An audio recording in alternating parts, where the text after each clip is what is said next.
اعوذ باللہ من الشیطان الرجیم بسم اللہ الرحمن الرحیم۔ آج انشاءاللہ تبارک و تعالی 23ویں سپارے کی سورہ صاد کی کچھ آیات یعنی 26ویں 27 اور 28ویں آیت انشاءاللہ آپ کی خدمت میں ترجمہ اور تفسیر کے ساتھ ذکر کی جائے گی۔ اس میں اللہ تبارک و تعالی نے حضرت داؤد علیہ السلام کو مخاطب فرمایا ہے۔ آپ سب جانتے ہیں کہ آپ اللہ کے نبی ہیں اور اللہ تبارک و تعالی نے اپنے نبی کو کچھ حکم دیے ہیں، وہ ذرا توجہ طلب ہیں جس سے ہم کچھ نتائج اخذ کریں گے۔ اللہ تعالی ارشاد فرماتا ہے یا داؤد، اے داؤد، انا جعلناک خلیفۃ فی الارض، بے شک ہم نے تجھے بنایا ہے زمین میں اپنا نائب۔ خلیفہ کہتے ہیں نائب کو، جو آپ کی غیر موجودگی میں فرض کر لیں کہ آپ کسی اور کو کام سپرد کر دیتے ہیں تو اس کو خلیفہ کہا جاتا ہے۔ جیسے نبی کریم صلی اللہ علیہ وسلم کے بعد خلفائے راشدین کہلاتے ہیں، ایسے اللہ تبارک و تعالی نے حضرت آدم علیہ السلام کے بارے میں یہی فرمایا جب فرشتوں کو بظاہر مشورہ دینے کی سعادت عطا فرمائی کہ کیا کہتے ہو تم کہ میں زمین پر اپنا ایک خلیفہ نائب قائم کرنا چاہتا ہوں۔ تو یہ بڑی سعادت کی بات ہے کہ کسی کو کوئی اپنا نائب بنائے۔ یہ سعادت اس وقت ہوتی ہے جب بنانے والا بہت ہی صاحب علم ہو اور بہت ہر پہلو کو وہ جانچتا ہو، پرکھتا ہو اور پرکھنے کی صلاحیت رکھتا ہو، اس کا علم بڑا وسیع ہو، تجربہ بڑا وسیع ہو اور مشاہداتی قوت اس کی بہت زبردست زیادہ ہو۔ اسی طریقے سے وہ کسی کو جانچ چکا ہو، پرکھ چکا ہو، اس کا امتحان لے چکا ہو۔ یقینی سی بات ہے کہ نائب تو اسی کو بنائیں گے۔ مثال کے طور پہ آپ 6 مہینے کے لیے باہر جا رہے ہیں اور اپنا کاروبار کسی کے حوالے کریں گے تو کس کو نائب بنائیں گے آپ؟ تو یقینی سی بات ہے اگر آپ تجربہ کار ہیں اور جو میں نے صفات ذکر کی ہیں آپ کی ذات میں موجود ہیں تو آپ اسی شخص کا انتخاب کریں گے جو آپ کے کاروبار کے لیے ہر لحاظ سے پرفیکٹ ہوگا۔ اب کیا خیال ہے آپ کا اس بارے میں کہ جب اللہ تبارک و تعالیٰ کسی کو اپنا نائب بنائے تو سوچئے کہ وہ نائب کتنی بہترین صفات کا حامل ہوگا کہ اللہ تعالیٰ نے اسے اپنا نائب بننے کے لیے منتخب فرمایا۔ اب یہاں فرق یہ ہے کہ ضروری نہیں ہے کہ ہم کسی کو نائب بنائیں تو ہم نے اس کی تربیت کی ہو، ہم نے سب کچھ کو سکھایا ہو، وہ خود بھی کہیں اور سے سیکھ کر آ سکتا ہے، ایکسپیرینس اس کا کہیں باہر کا ہو تو ہم بہرحال فائدہ لیتے ہیں۔ لیکن یہاں اللہ کا ہی سارا کمال ہے کہ اللہ تبارک و تعالیٰ اگر کسی کو اپنا نائب و خلیفہ بنا رہا ہے تو اس کو تمام تر نعمتیں اللہ کی ہی دی ہوئی ہیں۔ اس کا مطلب ہے کہ نبی کے معاملے میں ہمیں اور زیادہ احتیاط کرنی چاہیے، خدا نخواستہ کوئی بدتمیزی، کوئی بے ادبی نہ ہو کہ وہ اللہ کا منتخب کردہ بندہ ہوتا ہے۔ اللہ نے اس کو پہلے صفات، بہترین صفات حمیدہ سے نوازا ہوتا ہے، پھر وہ اس کو اپنے نائب کے طور پر منتخب فرماتا ہے اور دنیا میں قائم و دائم فرماتا ہے۔ تو حضرت داؤد علیہ السلام کے لیے بہت بڑی سعادت کی بات کہ اللہ تبارک و تعالی نے آپ کو وہ تمام صفات حمیدہ عطا فرمائیں، اوصاف حمیدہ عطا فرمائے کہ جو ایک نائب کے لیے ضروری ہوتے ہیں، اور پھر اپنا نائب بھی مقرر کر دیا۔ پھر اللہ نے فرمایا فَاحْكُمْ بَيْنَ النَّاسِ بِالْحَقِّ، تو لوگوں کے درمیان حق کے ساتھ، سچ کے ساتھ فیصلہ فرمائیے۔ وَلَا تَتَّبِعِ الْهَوَىٰ، اور خواہشات نفسانی کی پیروی نہ کیجیے گا، اپنی نفس کے پیچھے نہ چلنے لگ جائیں، اس کی اتباع اطاعت نہ کیجیے گا۔ وَيُضِلَّكَ عَن سَبِيلِ اللَّهِ، تو یہ خواہشات نفسانیہ آپ کو اللہ کے راستے سے گمراہ کر دیں گی۔ إِنَّ الَّذِينَ يَضِلُّونَ عَن سَبِيلِ اللَّهِ، بے شک وہ لوگ جو گمراہ ہو جاتے ہیں، بھٹک جاتے ہیں اللہ تعالیٰ کے سیدھے راستے سے، لَهُمْ عَذَابٌ شَدِيدٌ، ان کے لیے سخت عذاب ہے، شدید عذاب ہے، بما نسو یوم الحساب، اس سبب سے کہ وہ قیامت کے حساب کے دن کو بھلا بیٹھے تھے۔ اس سے ایک بات پتہ چلی کہ اللہ تعالیٰ نے ارشاد فرمایا حضرت داؤد علیہ السلام سے آپ حق کے ساتھ فیصلہ کیجیے گا، بالکل سچائی کے ساتھ دیانتداری سے لوگوں کے مابین فیصلے کیجیے گا، اس کے علاوہ اپنے نفسانی خواہشات کی پیروی نہ کریں ورنہ آپ کو بہکا دے گی۔ اس سے یہ معلوم ہوا کہ انبیاء علیہم السلام بھی شرعی احکام کے مکلف ہوتے ہیں۔ یہ مطلب نہیں ہے کہ اگر وہ نبی ہو گئے تو جو چاہے کریں، اس منصب کو حاصل کرنے کے بعد معاذ اللہ ایسا نہیں ہوتا، وہ وہی کر سکتے ہیں جس کا اللہ نے ان کو حکم دیا، جس کی اجازت دی، اور جس سے منع کیا نبیوں کے لیے بھی وہ ممنوع ہوتا ہے۔ ہاں یہ الگ بات ہے کہ کچھ خصوصیات ہو سکتی ہیں کہ اللہ تعالیٰ عام لوگوں کو اس کی اجازت نہیں دیتا، اپنے خواص کو دے دیتا ہے، جیسے نبی کریم صلی اللہ علیہ وسلم کا 4 سے زیادہ شادیاں فرمانا، ورنہ قرآن میں تو ہے فَانْكِحُوا مَا طَابَ لَكُم مِّنَ النِّسَاءِ مَثْنَىٰ وَثُلَاثَ وَرُبَاعَ، جو عورتیں تمہیں پسند آئیں تم سے نکاح کر سکتے ہو 2 سے، 3 سے، 4 سے، لیکن نبی کریم صلی اللہ علیہ وسلم کے لیے 4 سے زیادہ ازواج سے نکاح کرنا جائز تھا۔ تو وہ یہ استثناء ہو سکتا ہے، مستثنیٰ صورتیں، اس کو کہتے ہیں کہ ہمارے نبی کریم صلی اللہ علیہ وسلم کے خواص میں سے یہ چیز ہے کہ خاص آپ کے لیے مختص کر دی گئی، لیکن باقی سب کو اجازت نہیں۔ لیکن جو عمومی مسائل اور احکام ہوتے ہیں ان میں انبیاء علیہم السلام بھی مکلف ہوتے ہیں، جیسے نماز پڑھنا ہم پہ بھی فرض، تو نبی کریم صلی اللہ علیہ وسلم پر فرض تھی۔ عدل و انصاف ہم پر لازم، نبی کریم پر بھی لازم۔ ہاں، روزے رکھنا ہم پہ فرض، نبی کریم صلی اللہ علیہ وسلم پر بھی فرض۔ ہم پر حج فرض، تو نبی کریم صلی اللہ علیہ وسلم کے پاس بھی اگر زاد راہ وغیرہ مکمل تو حج فرض کہلائے گا۔ زکوٰۃ کبھی نبی کریم صلی اللہ علیہ وسلم نے اپنے اوپر فرض ہی نہ ہونے دی کہ اتنا مال ہی جمع نہیں فرمایا کہ زکوٰۃ بنے، لیکن فرض کر لیں اگر مال ہوتا تو زکوٰۃ دینا بھی لازم تھا۔ اس سے ذرا ہمارے وہ معذرت کے ساتھ میں عرض کر رہا ہوں، لوگ درس حاصل کریں، پہلے میں مردوں کو لے لیتا ہوں، عالم بنے، مفتی بنے، طالب علم بنے، نئے فارغ ہوئے ہیں، صاحب ابھی ڈگری ہاتھ میں آئی ہے، اور تو بعض اوقات میں نے یہ مشاہدہ کیا ہے، ہم نے دیکھا ہے کہ ہم یہ سمجھتے ہیں کہ ہماری تو گرفت ہوگی نہیں، ہمارے لیے اتنا عمل کرنے کی حاجت نہیں ہے، پبلک کے لیے ہے۔ اب یہ زبان سے نہیں کہتے، لیکن نتیجہ کیا نکلتا ہے؟ غیبتیں کر رہے ہیں، چغلیاں کر رہے ہیں، لیگ پولنگ کر رہے ہیں، خدا نخواستہ بے عملی کے اندر بھی بعض جو نئے علماء بنتے ہیں اور ان کی دارالعلوم میں صحبتیں اچھی نہیں ہوتی ہیں، وہ استادوں کے سامنے بڑے باادب اور بڑے ہل کے پڑھنے والے بنتے ہیں، لیکن جب تنہائی میں دوستوں کے پاس پہنچتے ہیں تو ٹک ٹاک، فیس بک اور دیگر چیزوں کو بھی یوز کر رہے ہوتے ہیں۔ یہ بھی ایسے بھی لوگ ہوتے ہیں، بہرحال ہر شعبہ ہے زندگی میں، اچھے لوگ بھی ہوتے ہیں اور کچھ برے لوگ بھی ہوتے ہیں۔ تو یہ شاید پھر ہم یہ سمجھیں کہ اگر میں عالم ہوں، کوئی مفتی ہے، کوئی بچی عالمہ ہے، مفتیاں ہیں، تو کیا ہماری گرفت نہیں ہوگی؟ نہیں، ہمیں تو زیادہ احتیاط کی ضرورت ہے، اور ہم بھی شرعی احکام کے مکلف ہیں۔ اسی طرح جو پیر صاحبان ہیں، پیر بنے نہیں کہ وہ سمجھتے ہیں کہ ہمارے لیے سب جائز ہو گیا۔ قوالی ایسی سنیں گے جس میں کلمات کفر بکرا ہوگا، قوال جاہل قسم کا قوال غلط قسم کے شعر پڑھ رہا ہوتا ہے، اور یہ واہ واہ واہ کر رہے ہوتے ہیں، اور ان کو کہہ کر دیکھ لیں آپ۔ ایک پیر طریقت کے بارے میں یہ کہ جب انہیں خلاف شرع احکام سے منع کیا، اب میں اس کی وضاحت اس لیے نہیں کر رہا ہوں کہ ہو سکتا ہے کچھ لوگ سمجھ جائیں تو پھر وہ لوگ کہتے ہیں کہ جی آپ فلاں کے بارے میں کہہ دیے فلاں کے، لیکن جب انہیں خلاف شرع کام سے روکا جو بالکل خلاف شرع تھا، تو میں نے خود نہیں سنا، لیکن مجھے بڑے مستند اور قابل اعتماد ذرائع سے بتایا گیا کہ جب ان کو روکا گیا تو انہوں نے کہا، یعنی جب ان کو کہا گیا جی مفتیان کرام تو اس سے منع کر رہے ہیں، تو کہا میں مفتیوں کے فتوے کو اپنے پاؤں کی جوتی پہ رکھتا ہوں۔ اب یہ کلمہ کفر ہے، یاد رکھیں، ہو سکتا ہے انہوں نے توبہ کر لی ہو، نہیں کی ہو، بہرحال تو پھر تو کام خراب ہو سکتا ہے۔ تو خلاصہ کلام یہ ہے کہ یہ اس طریقے کے بڑے بڑے متکبرانہ جملے کہنا، کیا ہم نبیوں سے بڑھ گئے؟ معاذ اللہ ثم معاذ اللہ، نبی انبیاء علیہم السلام شرعی احکام کے مکلف ہوں اور اللہ کے خوف سے لرزتے رہیں۔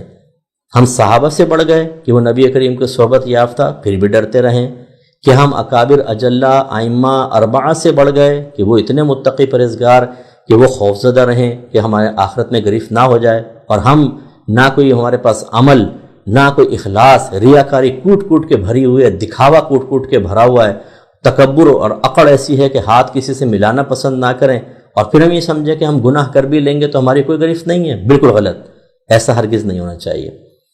تو یہ اکثر جو صاحبزادگان آپ دیکھیں جن کو گدیاں مفت کے اندر مل جاتی ہیں، نہ کوئی محنت کری، ہینگ لگے نہ پھٹکڑی اور رنگ بھی چوکھا آ گیا، نہ کوئی ریاضت کی، نہ کوئی تبلیغ دین کے لیے سفر طے کیے، نہ عالم دین بنے، گدی پہ بیٹھ گئے جی اور کر رہے ہیں، اور الٹی سیدھی رشد و ہدایت کا فریضہ سر انجام دے رہے ہیں، اور بڑی خرابیاں ہوتی ہیں اس سے جب ایک ناتجربہ کار آدمی کو اور کم علم اور ناقص کو آپ گدی پہ بٹھا کے کہیں گے ہدایت دو۔ یہ بالکل ایسا ہے جیسے گاڑی چلانی نہ آتی ہو اور آپ کسی کو مقرر کر دیں بھائی دوسرے کو گاڑی چلانا سکھاؤ، کیسے سکھائے گا؟ جب خود نہیں آتی تو بیچارہ کیا سکھائے گا؟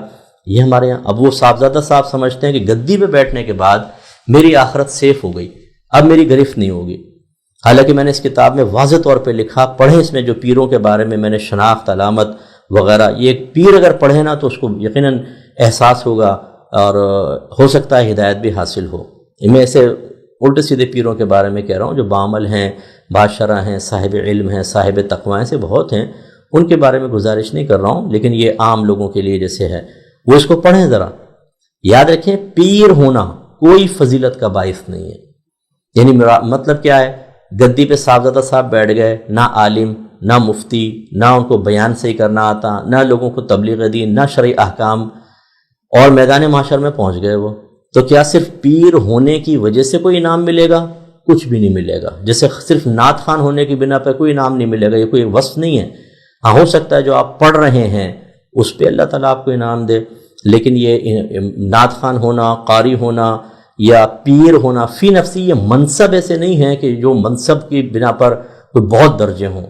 ہاں قاری قرآن پڑھے گا، قرآن کے اوپر ہے، نعت خوان نعت پڑھے گا، شاید اس پر ہے، اور پیر بننے کے بعد اگر پیر عالم ہوگا تو عالم ہونے کی وجہ سے، اگر وہ تبلیغ دین صحیح کرے گا تو تبلیغ دین کی وجہ سے، اگر لوگوں کو ہدایت دے گا تو اس ہدایت دینے کی وجہ سے انعام ملے گا، پیر ہونے کی وجہ سے نہیں۔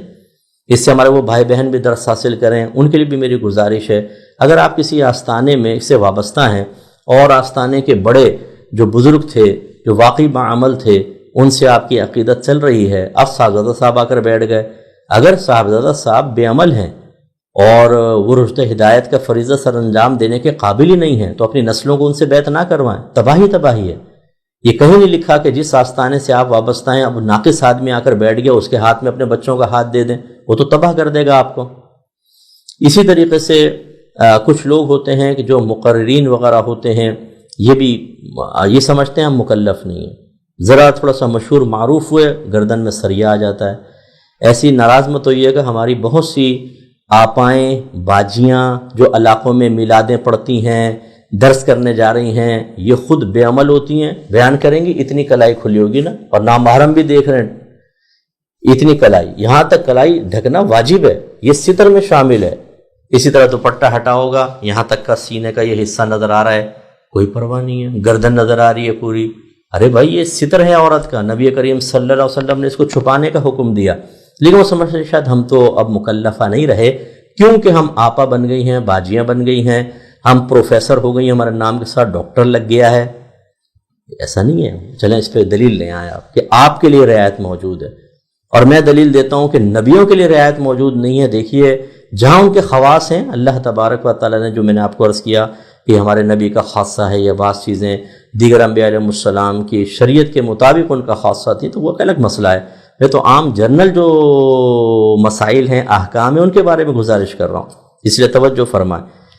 تو اب ذرا ایک تو یہ اس سے پوائنٹ نکلا، اب ذرا خاص چیزیں دیکھیں، فاحکم بین الناس بالحق، لوگوں کے درمیان حق کے ساتھ فیصلہ فرمائیے۔ تو ہمیں بھی کوشش کرنی چاہیے، جج حضرات تو اس سے بالکل نتیجہ اخذ کریں کہ ان پر تو لازم ہے کہ وہ کسی اپنے رشتہ دار کو نہ دیکھیں۔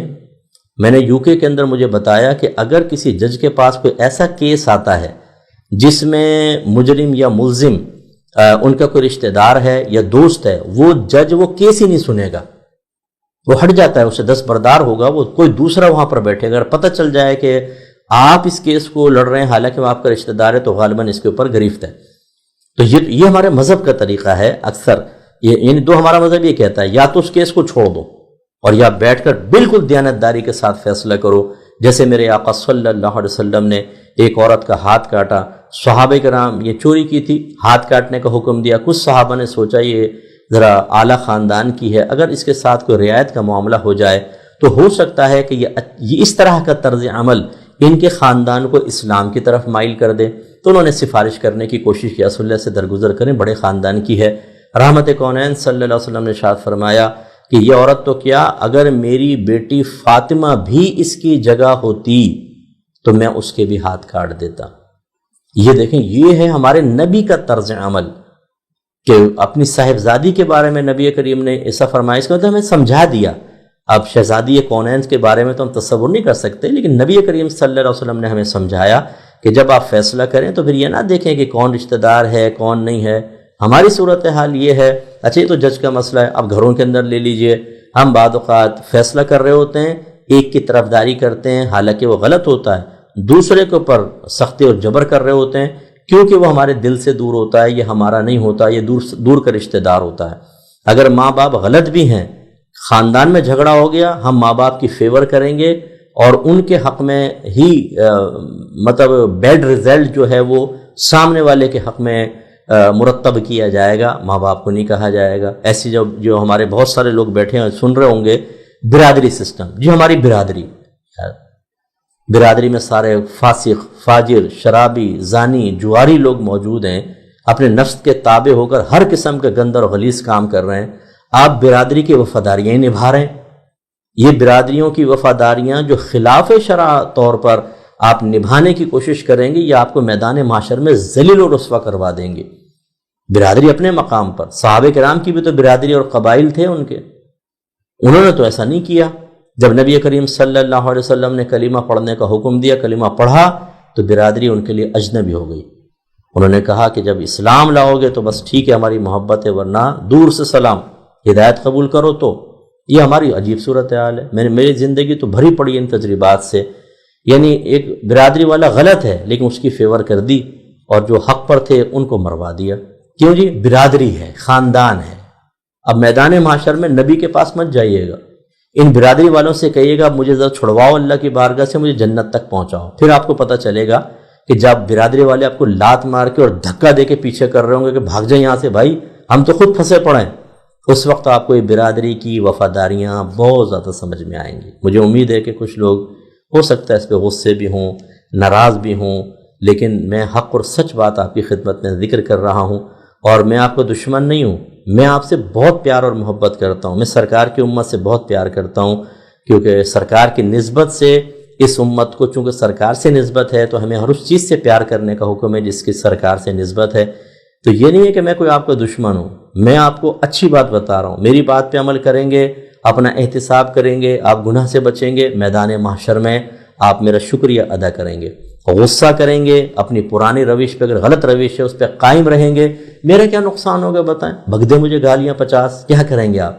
فرض کر لو کوئی آگے گولی مار دے، میں تم شہید ہو گیا، میں سیدھا جنت میں جاؤں گا، میرے تو ویسے اتنے گناہ ہیں، سارے گناہ نام مال سے مٹ جائیں گے، آپ کا کیا انجام ہوگا؟ پہلے غلط کام کر رہے تھے، مزید 10 گالیاں بک دی آپ نے، ایک عالم کو، ایک مفتی کو جو آپ کو حق راستہ دکھا رہا ہے، جنت کا راستہ، آپ کا انجام کیا ہوگا؟ ذرا سوچ لیجئے۔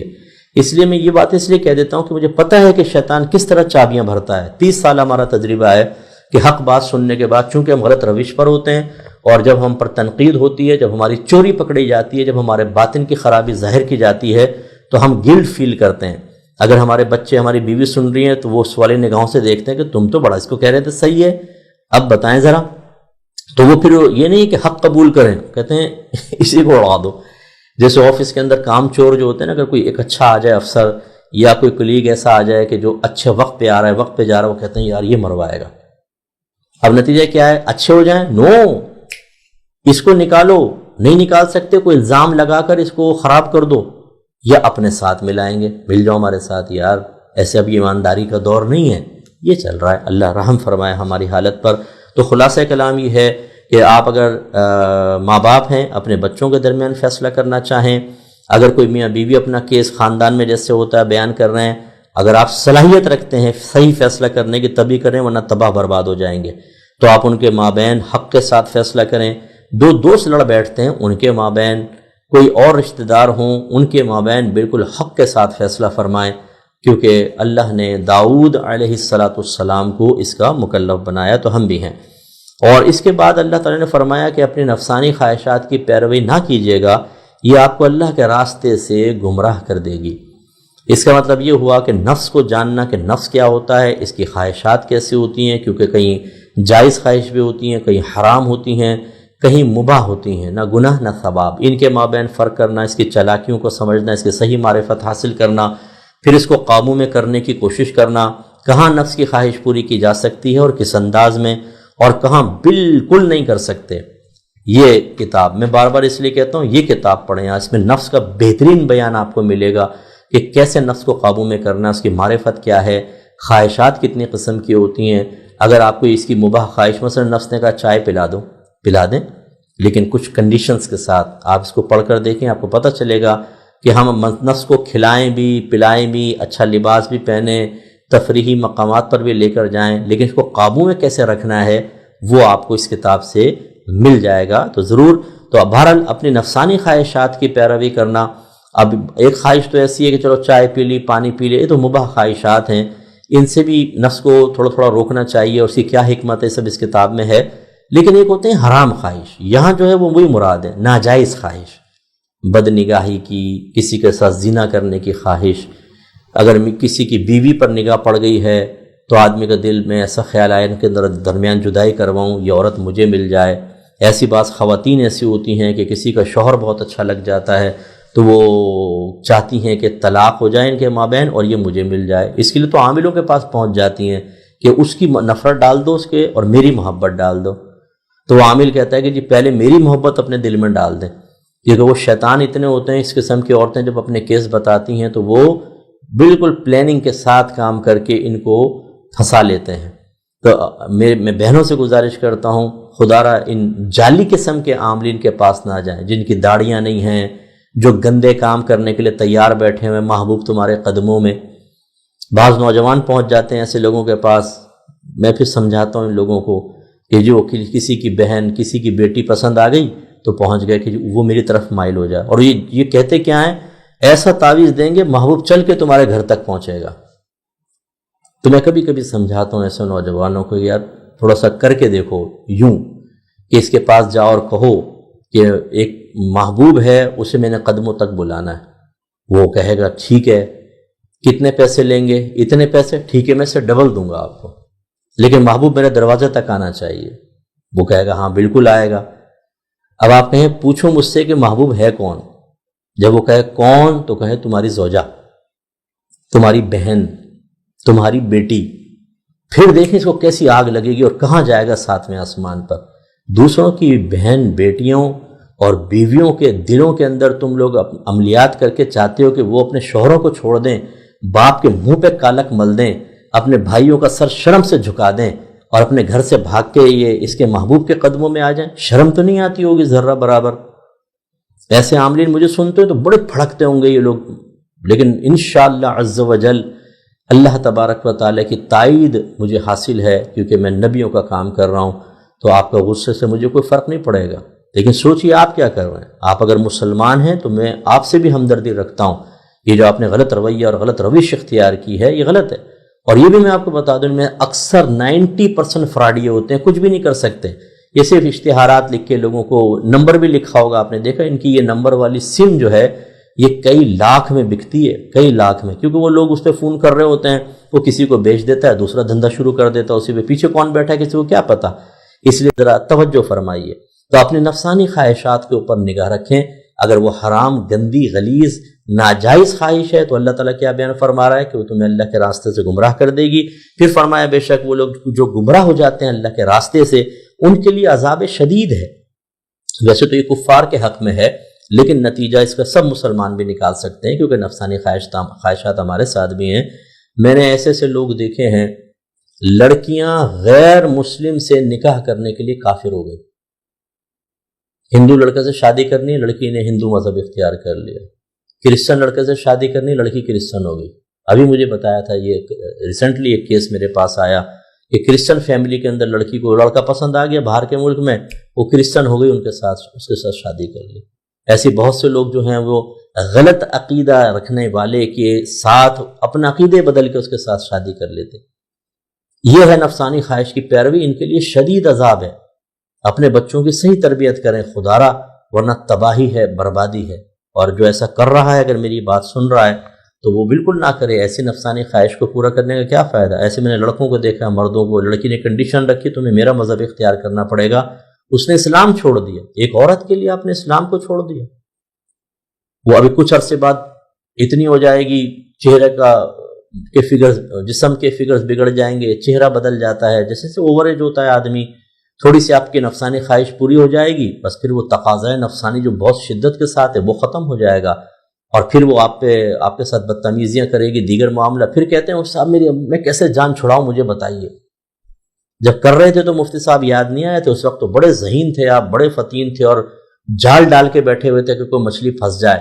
اور آپ نے یہ نہیں دیکھا کہ آپ اپنے مذہب کو قربان کر رہے ہیں ایک عورت کے لیے، غلیظ عورت کے لیے. یعنی اگر وہ منہ صاف نہ کرے تو منہ سے اسمیل آئے، تھوک وہ پھینکتی ہے، گندگی منہ سے اور نکلتی ہے، ناک سے گندگی، کان کے اندر صفائی نہ کرے تو گندگی، حیض اس سے آتا ہے، پیشاب وہ کرتی ہے اور جسم سے گندگی نکلتی ہے۔ آپ دیکھیں کہ ایک گندگی کے مجموعے کے لیے، اس اعتبار سے میں کہہ رہا ہوں، ہمارے اکابرین نے یہ بیان کیا اس طرح کہ اگر تمہیں ناجائز خواہش کسی عورت کے بارے میں پیدا ہو جائے تو اس طرح اس کا غور کر لو۔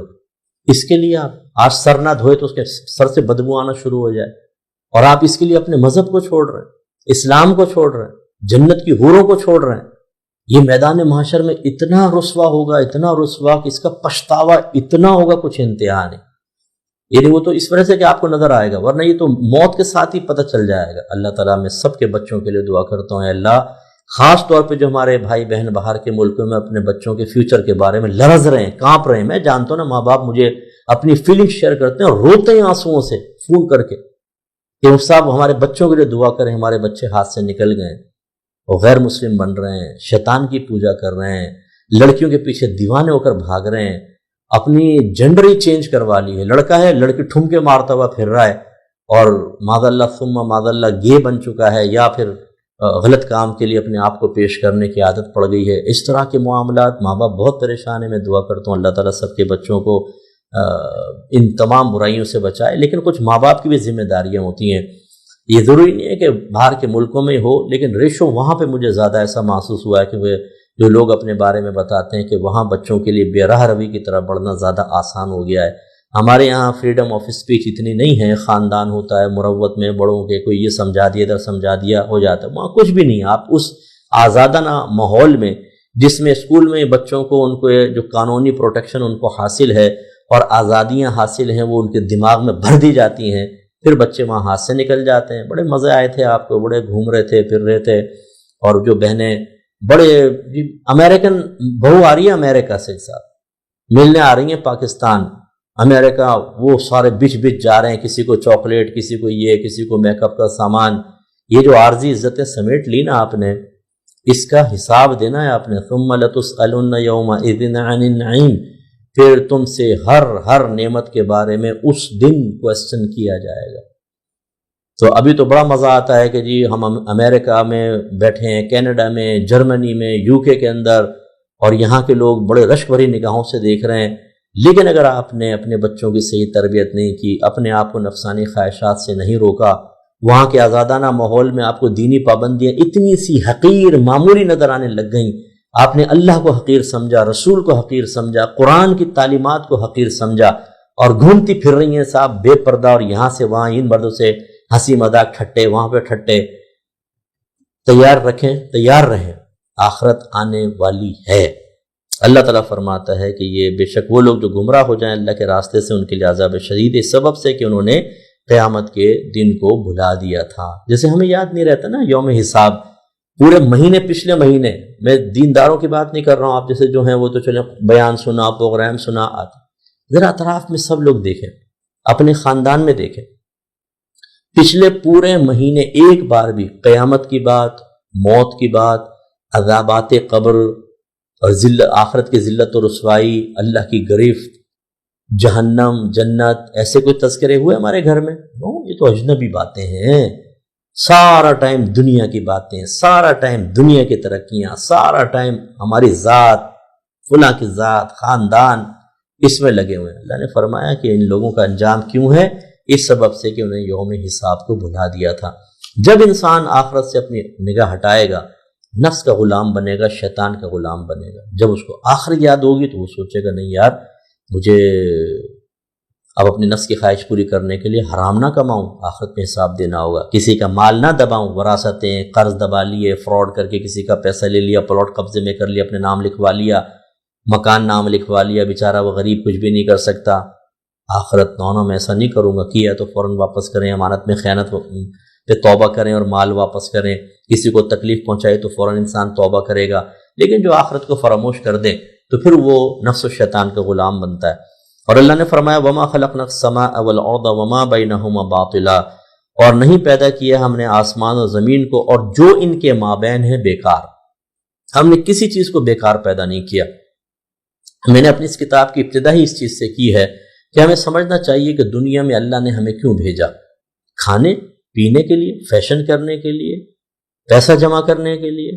آسائشیں حاصل کرنے کے لیے نہیں، یہ تو ضمنی چیزیں ہیں، ضمنی چیزیں۔ اصل کیا ہے کہ اللہ تعالیٰ نے ہمیں پیدا کیا آخرت کی تیاری کے لیے۔ ایک امتحان گاہ ہے، اس میں سمجھ لے ایک پیپر دے دیا گیا، اس کو کویسچنز حل کرنے اور جیسا ریکوائرمنٹ ہے اس کے مطابق آپ کو حل کرنے ہیں، تب آپ کو نمبر ملیں گے۔ پھر جتنے نمبر اچھے اتنا آپ کا درجہ بلند، ایسے جتنے نیک عمل کریں گے اتنے۔ لیکن ہمارے بہت سارے لوگوں نے دنیا کو سب کچھ سمجھ کر آخرت کو فراموش کر دیا اور سمجھا کہ اللہ نے بس ایسی بیکاری پیدا کیا۔ نہیں، بیکار پیدا نہیں کیا، یہ اشارہ ہے اس طرف کہ ہمیں غور و تفکر کرنا چاہیے۔ پھر بھی اگر کوئی سمجھتا ہے کیوں اللہ نے ایسی بیکار چیزیں پیدا کر دی، تو یہ گمان آپ کا نہیں ہونا چاہیے، کیونکہ اللہ تعالیٰ فرماتے ہیں ذَلِكَ ظَنُّ الَّذِينَ كَفَرُوا، یہ ان لوگوں کا گمان ہے جو کافر ہوئے کہ اللہ نے سب بیکار پیدا کیا۔ نہیں، فَوَيْلٌ لِّلَّذِينَ كَفَرُوا مِنَ النَّارِ، تو بربادی ہے ان لوگوں کے لیے جنہوں نے کفر کیا آگ سے، یعنی اللہ تبارک و تعالیٰ ان کو آگ میں ڈالے گا اور وہ تباہ و برباد ہوں گے۔ ام نجعل الذین آمنوا وعملوا الصالحات کالمفسدین فی الارض، اب یہ بڑی پیاری بات ہے، ذرا دیکھیے، ہم نے نعت خوانوں کو عالموں کے برابر کر دیا، قاری کو عالموں جیسی عزت دینا شروع کر دی، بلکہ عالم نیچے ہو جاتا ہے، نعت خوان اوپر ہو جاتا ہے۔ ایسے ہم نے جاہل اور عالم کو ملا دیا، صاحب تقوی اور بے نمازی کو، نمازی بے نمازی کو ہم برابر سمجھتے ہیں، صاحب تقوی اور فساق و فجار کو برابر سمجھتے ہیں، نیک پرہیزگار اور دوسرے شخص کو ہم برابر سمجھتے ہیں۔ نہیں، ان میں فرق ہے۔ جس کو اللہ تبارک و تعالی نے علم کی، عمل کی، تقوی کی دولت عطا فرمائی، یہ نبیوں کے بعد سب سے بلند و بالا ہوتے ہیں۔ یعنی صحابہ کرام علیہم رضوان میں بھی یاد رکھیں، جو مجتہد صحابہ ہیں وہ عام صحابہ سے بلند درجہ رکھتے ہیں۔ ایسے ہی پھر صحابہ کے بعد تابعین، اولیاء اعظام کو ہٹا لیں، ائمہ اربعین کو ہٹا لیں، پھر جو لوگ ہیں ان کے اندر جتنا کوئی صاحب علم ہوگا، صاحب تقوی ہوگا، وہ اتنا ہی اللہ کی بارگاہ میں بلند و بالا ہوگا۔ لیکن میں نے دیکھا ہے کہ ہماری اس میں دینداروں کو بھی بہرحال قصور ہوتا ہے کہ وہ اپنے نہ عمل کرتے ہیں، بعض اوقات نہ وہ اپنی عزت کروانا جانتے ہیں، تو شادی بیاہوں کے اس میں بڑے بڑے جو مالدار اور یعنی امیر لوگ، ان کو پروٹوکول جو مل رہا ہوتا ہے ایک مولوی صاحب کو نہیں ملتا جو نکاح پڑھانے آتے ہیں۔ وہ تو حقیر ترین مخلوق ہے بیچاری، وہ کونے میں سمٹا بیٹھا ہوتا ہے، اس کو بلاتے ہیں ادھر آؤ نکاح پڑھاؤ اور نکلو صاحب سائڈ میں چلو۔ تو آپ کو اگر وہ عالم دین ہے، ایک تو ہوتا ہے کہ عام آدمی ہے، پھر بھی داڑھی کی وجہ سے اس کی عزت رکھنی چاہیے، تحقیری رویہ نہیں ہونا چاہیے۔ اور اگر عالم دین ہے، مفتی ہیں، تو پھر وہ سمجھ لیں جتنے آپ کے یہ شادی ہال میں ٹائیاں لگا کے پینٹ وینٹ پہن کے 3 پیس سوٹ پہن کے کھڑے ہوئے ہیں، یہ تو سوٹ ووٹ سب اتر جائیں گے میدان محشر کے اندر، سب بغیر کپڑوں کے پہنچے ہوں گے۔ ان کے لیے انعام ہوگا، آپ اس کو حقیر سمجھ رہے ہیں، کمتر سمجھ رہے ہیں، ڈانٹ رہے ہیں، ڈپٹ رہے ہیں، یا آپ کی نگاہوں میں حقارت ہے ایک داڑھی والے کے لیے، ایک امامے والے کے لیے، ایک ٹوپی پہنے والے شخص کے لیے۔ اس لیے اپنے باطن کو ذرا کھنگالیں اور سوچئے ذرا، اللہ تعالیٰ یہ دعوت فکر دے رہا ہے اور ثابت فرما رہا ہے کہ تم نے کیا سمجھا یہ برابر ہوتے ہیں؟ نہیں۔ دیکھیے اب اللہ تعالیٰ فرماتا ہے ام نجعل الذین آمنوا وعملوا الصالحات کالمفسدین فی الارض، کیا ہم بنا دیں گے ان لوگوں کو جو ایمان لائے اور انہوں نے نیک اعمال کیے ان لوگوں کی طرح جو زمین میں فساد کرتے ہیں؟ نہیں۔ ام نجعل المتقین کالفجار، نہیں بنائیں گے ہم متقین کو فاسق و فاجر لوگوں کی طرح۔ یہ نہیں کریں گے کہ ہم ان کو ان کے مثل کر دیں۔ میدان محشر میں پروٹوکول دیکھنے والا ہوگا۔ یہاں تو پھر ہو سکتا ہے آپ کسی ذلیل کو عزت دے دیں اور عزت داروں کو ذلیل کر دیں، رشوت خور، فراڈیا پکا، جھوٹ بولنے والا اور گندے کام، غلیظ کام، ہم جانتے ہیں کہ یہ کیا کیا کرتا ہے، زنا کرتا ہے، ڈرنک کرتا ہے، سب کچھ کرتا ہے، لیکن چونکہ پیسہ ہے اس کے پاس، ہمارے کاروباری اس کے ساتھ معاملات ہیں، تو پھر ہم اس کو تو بہت عزت دے رہے ہوتے ہیں۔ اور جو دیندار ہے، نیک ہے، پرہیزگار ہے، وہ ہماری نگاہوں میں ذلیل اور حقیر ہے۔